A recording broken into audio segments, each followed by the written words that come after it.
না, এটা কি করলি তুই? তোমাকে তোমার অন্যায়ের ফল দিয়েছি। তোমার অত্যাচার আজ এখানেই শেষ।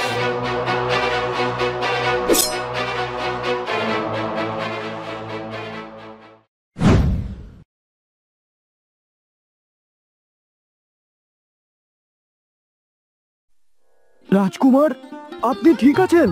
আপনার কি জ্ঞান ফিরেছে? রাজবৈদ্য, দেখুন রাজকুমারের জ্ঞান ফিরেছে। সরে দাঁড়াও সেনাপতি, আমাকে দেখতে দাও ওনার ক্ষতগুলো সেরেছে কিনা। রাজকুমার এখন বিপদের বাইরে, কিন্তু সম্পূর্ণ সুস্থ হতে আরো কিছুটা সময় লাগবে। ওনার বিশ্রামের খুব প্রয়োজন। জি রাজবৈদ্য, অবশ্যই ওনাকে দেখে রাখার ও ওনার সেবা করার সব দায়িত্ব আমার। আপনি কোনো চিন্তা করবেন না। আমি রাজপ্রাসাদে কখন এলাম?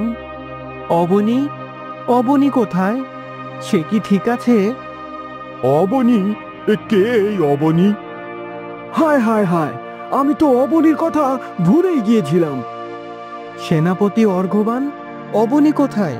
অবনী তো আমার সাথেই ছিল। তুমি তাকে একা রেখে এসেছো? রাজকুমার, আমি তো অবনীকে আমাদের সাথে আসতে বলেছিলাম, কিন্তু তিনি হয়তো আসেননি। আর আপনার এমন অবস্থায় আমার পক্ষে আপনাকে ছেড়ে তার খবর নেওয়া সম্ভব হয়নি। সেনাপতি, কি বলছো কি তুমি? সে যদি এখানে না আসে তাহলে ঠিকভাবে বাড়ি পৌঁছেছে কিনা তার খবর কেন নাওনি? ক্ষমা করবেন রাজকুমার, আমার মনে ছিল না। আপনার অবস্থা গত কয়েকদিন ধরে এমন ছিল যে অন্য কিছু মনেই আসেনি। গত কয়েকদিন মানে? রাজকুমার, আপনি শান্ত হন, এত উত্তেজিত হবেন না। আমি আপনাকে বলছি, আপনি গত কয়েকদিন যাবৎ অজ্ঞান হয়েছিলেন। আজই আপনার জ্ঞান ফিরল। কি? সেনাপতি, আমাদের দ্রুত গুহায় যেতে হবে। অবনী হয়তো বিপদে পড়তে পারে। সে আমার এমন রক্তাক্ত অবস্থা দেখে আমাকে রেখে বাড়ি ফিরে যাওয়ার মেয়ে নয়। রাজকুমার, আপনি এখনো পুরোপুরি সুস্থ হননি। আমি অপেক্ষা করতে পারবো না। সেনাপতি, আমাদের এখনই রওনা দিতে হবে।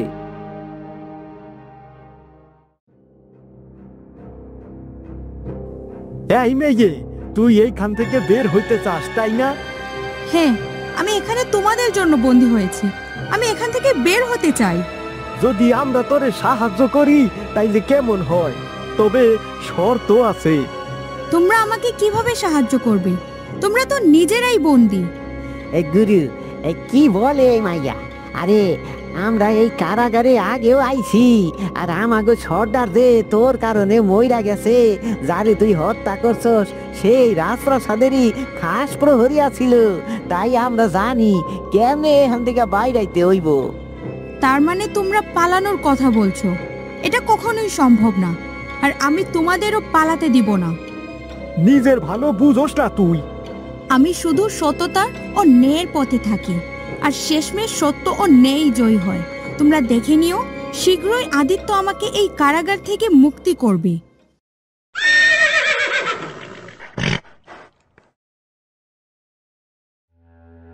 রাজকুমার, এখানে তো কেউ নেই।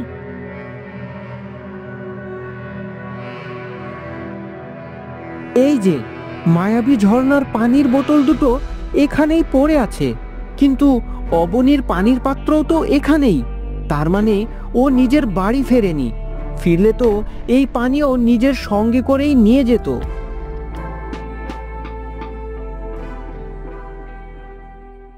তাহলে কোথায় গেছে সে? আপনি যদি অনুমতি দেন তাহলে খবর বের করব তার বাড়ি কোথায়। তাহলে সেখানে গিয়ে আমরা খোঁজ নিতে পারবো। না না, তার বাবা মা চিন্তিত হয়ে পড়বে। আমার মন বলছে ও এখনো বিপদে আছে। সেনাপতি, অবনীকে আমাদের খুঁজতেই হবে। কি হলো? তুমি এত ভাবছো কেন? চাচার কথা খুব মনে পড়ছে। সে বলেছিল অবনীকে বহুদিন দেখেনি। ওর কথা শুনে কেমন জানি ভয় ভয় লাগছে। ভয় লাগছে কেন? কেন তুমি বারবার এসব কথা ভাবছো? যদি অবনী সত্যিটা জানতে পারে, যদি জানে যে আমরা ওর আসল মা বাবা নই, তখন কি ও আমাদের ছেড়ে চলে যাবে না? এসব অলক্ষণে কথা ভেবো না তো। অবনী কখনোই আমাদের ছেড়ে যাবে না। তাহলে হুট করে না বলে মেয়েটা কোথায় চলে গেল?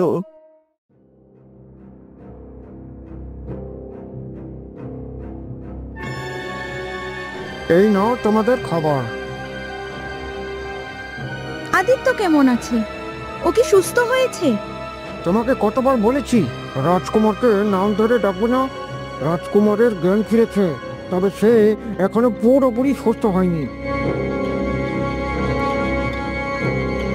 তাহলে ওর জ্ঞান ফিরেছে, কিন্তু সে এখনো আমার খোঁজ নিল না। এতদিন আমি তার জন্য চিন্তা করলাম, জীবন বাজি রেখে তাকে বাঁচালাম, আর সে একবারও আমার খুঁজতে আসলো না। ও কি আমাকে ভুলে গেছে নাকি? দেখলি এই মাইয়ার কপালে কি যে আছে, যার জন্য সব করলো সেই এখন ওর কোনো খোঁজই নিল না। এখন আর কার জন্য অপেক্ষা করবি? রাজকুমার তো তোর কথা ভাবছেই না। চল এইবার আমাকে সাথে পালা। আমি কোনো অন্যায় কাজ করব না। আদিত্য আমাকে ঠিকই বের করবে, আমার মন বলছে। আদিত্য, তুমি সুস্থ হয়েছো বাবা, এটা দেখেই আমি খুব খুশি। কিন্তু তোমার চেহারায় এত উদ্বেগ কেন? বাবা, আমি একটা গুরুত্বপূর্ণ কথা বলতে এসেছি। আমার জীবন বাঁচিয়েছে একজন, অবনী, কিন্তু সে এখন বড় বিপদে আছে। তাকে আমাদের খুঁজে বের করতে হবে। কে এই অবনী? ও কোথায় সে? আমি জানি না, কিন্তু আমি ওকে খুঁজে বের করব। রাজকুমার, যদি সৈন্যদের বলি তাহলে হয়তো তারা খুঁজে বের করবে, কিন্তু এখন আপনি বিশ্রাম নিন। আমি তাদের সাথে থেকে নিজে অবনীকে খুঁজে বের করব। তোমার উপর ভরসা করেছিলাম অর্ঘবান, কিন্তু তুমি তা ঠিকভাবে পালন করতে পারোনি। আদিত্য, একটা সাধারণ মেয়ের জন্য তোমাকে দৌড়ঝাঁপ করতে হবে না, আমি সৈন্যদের বলে দিচ্ছি। কিন্তু বাবা, ওরা তো কেউ অবনীকে চেনেই না। তাহলে তার ছবি আঁকাতে হবে। রাজদরবারের চিত্রকরদের ডেকে এনে তার ছবি আঁকাবো, যেন সবাই তাকে খুঁজতে পারে। কিন্তু বাবা, কিন্তু কেন নয় আদিত্য? সেনাপতি যা বলল সেটাই উত্তম উপায়। তুমি বিশ্রাম করো।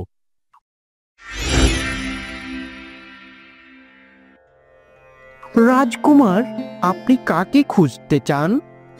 এক বিশেষ মেয়েকে, যার নাম অবনী। তার চোখ বড়, গভীর দৃষ্টি সম্পন্ন, যেন ভেতরে অনেক কিছুই লুকিয়ে আছে। মুখে এক ধরনের দৃঢ়তা, তবুও কোমলতা আছে। চুলগুলো দীর্ঘ, কালো আর কিছুটা এলোমেলো থাকে সব সময়।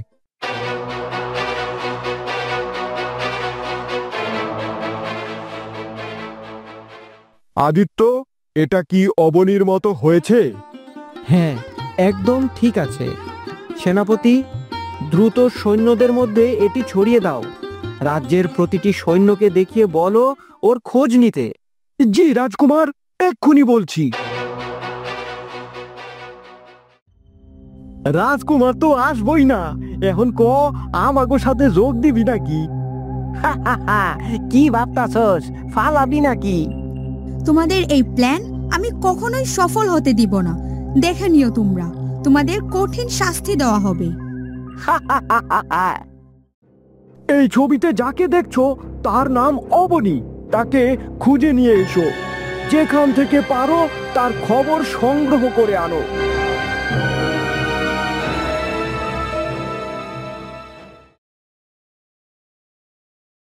রাজকুমার, আমাদের সৈন্যরা চারদিকে খোঁজ নিচ্ছে, কিন্তু এখনো কিছুই জানতে পারেনি।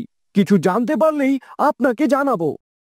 যদি অবনীর কিছু হয়ে যায় আমি নিজেকে কোনোদিন ক্ষমা করতে পারবো না।